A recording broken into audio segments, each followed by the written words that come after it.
রাজ্যের প্রথম মুখ্যমন্ত্রী প্রয়াত শচীন্দ্রলাল সিনহার 25তম মৃত্যুবার্ষিকী।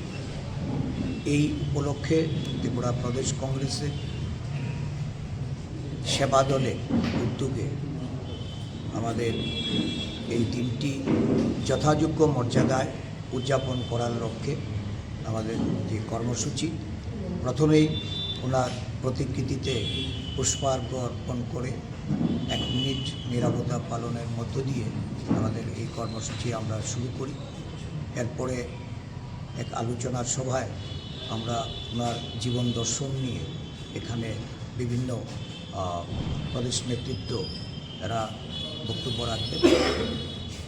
প্রয়াত শচীন্দ্রলাল সিংহ ছিলেন এই রাজ্যে জাতি উপজাতি সমস্ত অংশের মানুষের একজন প্রিয় মানুষ, যাকে সকলেই শচীনদা হিসাবে ডাকতেন বা চিনতেন। ছোট বড় সকলের মধ্যেই উনি শচীনদা নামে জনপ্রিয় ছিলেন।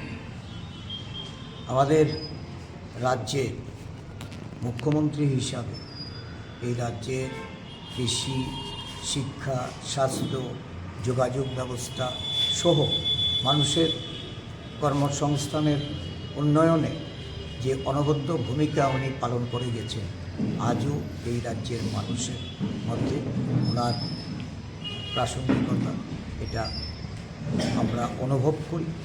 আমাদের উপলব্ধি যে বর্তমানে জাতি উপজাতির মধ্যে যে বিদ্বেষ তৈরির প্রচেষ্টা চলছে, ধর্মীয় উন্মাদনা, সাম্প্রদায়িক হাঙ্গামা, এগুলি রাজনৈতিক মুনাফা লুটার লক্ষ্যে একটা অশুভ শক্তির যে উন্মেষ, এটাকে যদি আমাদের প্রতিরোধ করতে হয়, মুছে ফেলতে হয়, তাহলে শচীনবাবুর যে আদর্শ, তার জীবন দর্শনকে সামনে রেখে আমাদের সংকল্প গ্রহণ করতে হবে। এই দিনে একটা কথা না বললে হয় না, আমাদের পার্শ্ববর্তী রাষ্ট্র বাংলাদেশের মুক্তিকামী শক্তি যখন সেখানে গণতন্ত্রের স্বাদ পেতে তারা যখন আন্দোলন শুরু করে, যার পেছনে অকৃত্রিম যে ভূমিকা, এই ভূমিকা পালন করেছেন আমাদের শচীন্দ্রলাল সিংহ মহাশয়।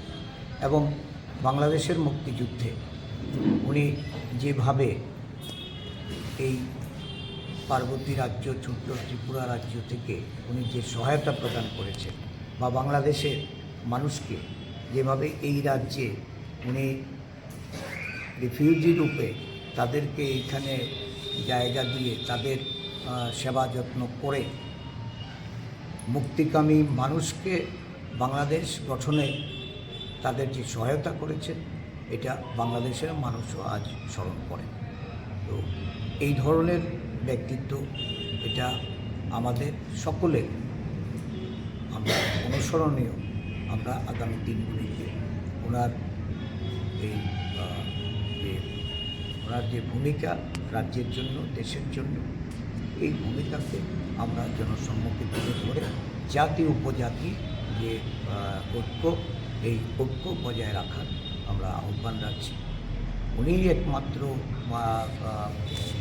মুখ্যমন্ত্রী যিনি তার মুখ্যমন্ত্রিত্বকালে সর্বপ্রথম আদিবাসীদের তাদের প্রতিনিধিদের ডেকে কেন্দ্রীয় সরকারের খরচায় উনি প্রথম 1950 সালে বকাফাতে প্রতিনিধি সম্মেলন করে এই রাজ্যে আদিবাসীদের তাদের উন্নয়নের জন্য, জমিয়াদের তাদের পুনর্বাসন দিয়ে তাদের ব্যাপক উন্নয়ন ঘটানোর জন্য পরিকল্পনা গ্রহণ করেছিলেন। এবং আদিবাসীদের তাদের ক্ষমতায়নের প্রশ্নে উনি লড়াই করেছিলেন। এই আদিবাসী জনগোষ্ঠীর মানুষ অত্যন্ত কাছের মানুষ হিসাবে শচীনবাবুকে তারা আজও স্মরণ করে। মুখ্যমন্ত্রী হিসাবে